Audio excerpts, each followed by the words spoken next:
Today, we're listing off our favorite blue-collar animals with names. Roll the intro. Hi, Luke. What up, Andrew? Okay, yeah.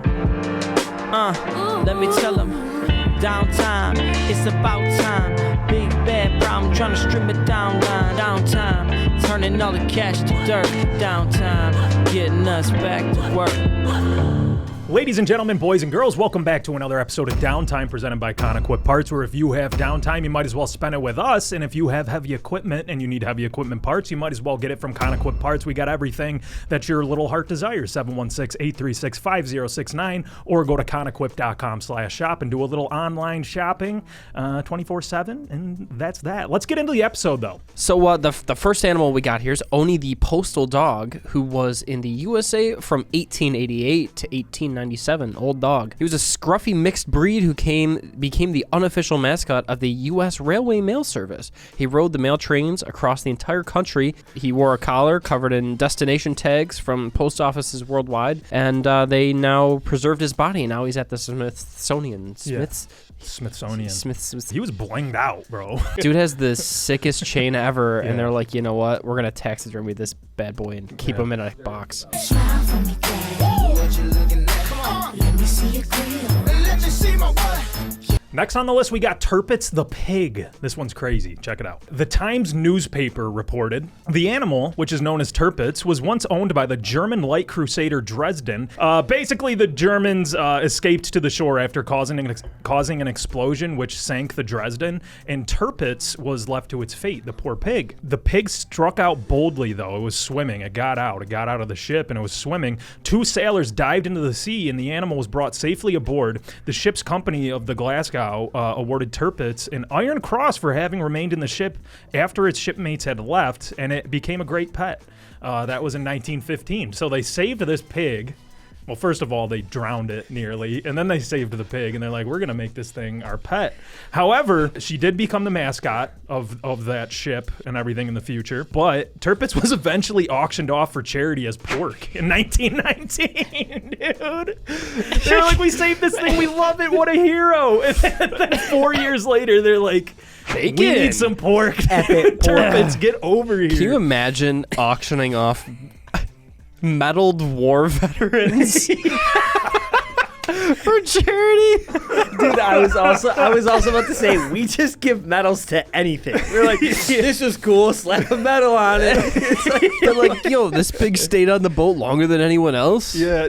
You're a vet. I can't believe you're the best sailor on this boat. it literally survived a boat sinking, but just got its head chopped. By its friends, dude. Oh, Dude, man. But that's also, crazy. You couldn't even lay it to It rest. gets better. yeah, her head is also mounted in the Imperial War Museum. So they gosh, saved her bro. head, and she's just hanging up there. Okay, like, Tirpitz. Buy a piece of this war veteran. She's got the Iron Cross. The first Iron Cross pig. The best bacon you'll ever have. yeah. What was the marketing on that? This is really good. This is so good, dude. You can taste the trauma. Also, I'm pretty sure that pork was probably really like stiff because how much Disgusting. stress did this pig go through? It's true. That's true.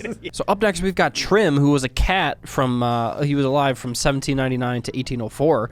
He was a cat who accompanied Matthew Flinders on his voyages to circumnavigate and map the coastline of Australia from 1801 to 1803. On these voyages, the kitten fell overboard, but manages to swim back to the vessel and climb aboard by scaling a rope, which is the coolest thing that any pirate could ever do.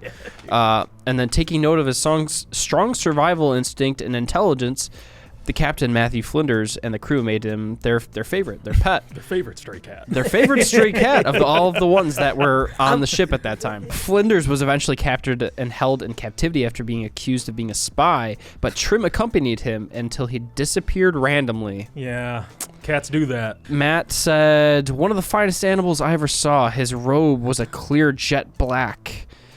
With the exception of his 4 feet, which seemed to have been dipped in snow, and under his lip, which rivaled them in whiteness. He also had a white star on his breast. So it's a tuxedo cat, in case you were wondering. And this man's in love with it. Yeah, I don't know why he's describing it like that. It sounds a little weird, though. Yeah, you know? yeah. Jack the Baboon, who died in 1890. I like how that's... I didn't even... We don't know when he was born. Jack was the pet and assistant of double-leg amputee signalman James Wide, who worked for the Cape Town Port Elizabeth Railway Service. He Wide purchased Jack in 1881, so there's a timeline on his birth, maybe, so I'm not sure, and trained him to push his wheelchair and to operate the railways. Dude, this monkey's doing everything. Signals under supervision. This monkey's kind of crazy. After initial skepticism, the railway decided to officially employ Jack once his job competency was verified. He was paid 20 cents a day and a half a bottle of beer each week. Hold on. What is going on? It's like I am officially the richest baboon on the planet. Yeah. Dude, that's the Jeff Bezos of baboons right here. Yeah, Jeff Baboonzos. It's widely reported that in his 9 years of employment with the railway, Jack never made a single mistake. How are you going to say he made a mistake, though? They blamed it on the guy. Also, are you going to tell You the should have baboon trained him he's harder. wrong? That's I'm what not I'm telling the saying, baboon dude. he's This wrong. baboon could snap you in half at any moment. Like, yeah, you did it great this time. Can you buddy. imagine just like, nah, that's wrong. He just poops in his hand and just chucks it at you. Oh, man. Unreal. Okay, Jack died of tuberculosis in 1890. Poor His Jack, skull is in the collection of the Albany Museum in Grahamstown. They gotta, Do they keep they everything gotta from keep these up- animals? Yeah, I guess so. Dog, this is the most exciting baboon I've ever seen in my life. He of Where did this guy get a tuberculosis. baboon? Yeah. What the flip is going on, man? Worked a railway system, got paid 20 cents a day and half a bottle of beer each week. What'd they do with the other half of the beer? They saved it for his next week's pay. Oh, smart. They probably tested the it out cap once or back twice. on. He's doesn't probably know. drunk on the job. They were like, hey, you wanna Good give job the not making a You want to give mistake. the monkey some beer? Do you think he drinks beer? Magawa? Have you ever seen Merv the cat? Yeah. And he Magawa. summons Bagagwa. Said, Merv, let me make the bed. let Mama make the bed. No, Mervin, do not summon Bagagwa. don't summon Bagagwa. Next, we got Magawa from Cambodia. Okay, this one's pretty recent. He's a southern giant pouched rat that worked as a HEROrat, sniffing out landmines in Cambodia for the non-governmental organization APOPO. Apopo. APOPO. Peter. Yeah. I'm gonna give you a Hawaiian name. Oh, great. P-P-O-P. Magawa was the most successful landmine sniffing rat in the organization's history and received the PDSA gold medal in 2020. They about to murk him. I just know it. No, I mean, I guess the reason they did this is because they were so light that they wouldn't trigger anything. So it was just better to send these hero rats, which is said sick. he was a giant pouched rat. So Yeah. how big is giant? And how big is his pouch? Right. Did he keep Just the a New York landmines in the City pouch? rat just walking around. Yeah, he's diffusing the landmines and putting them in his pouch. It's none of your What a business. liability that would be. It's none of your business. I get to take a cut. Magawa helped clear more than 22.5 hectares, 56 acres of land in Cambodia. In that time, he found 71 landmines and 38 instances of other unexploded ordnance.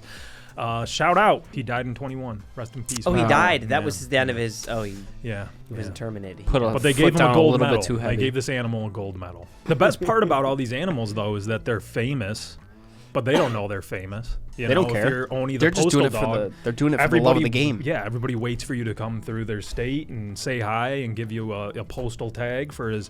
But he's just out there living his life. He has no idea that he is like super, super well known. You know, like they don't care about fame. They're I'm like, just people still love me. shocked. They did our boy. What's that one pig's name? Tirpitz. Tirpitz so poorly, dude.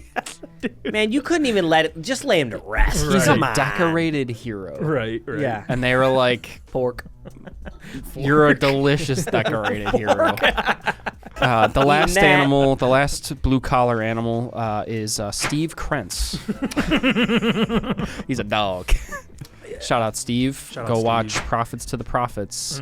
Faith-based business podcast Where love is the bottom line. Oh, okay. There we go. Yeah. All right, that's going to do it for today's episode. If there's any animals you want to talk about or if you just want to get a hold of us and be featured on the podcast, 716-929-5066. But that's going to do it for us today. Be sure to tune in next week to enjoy your downtime with Downtime.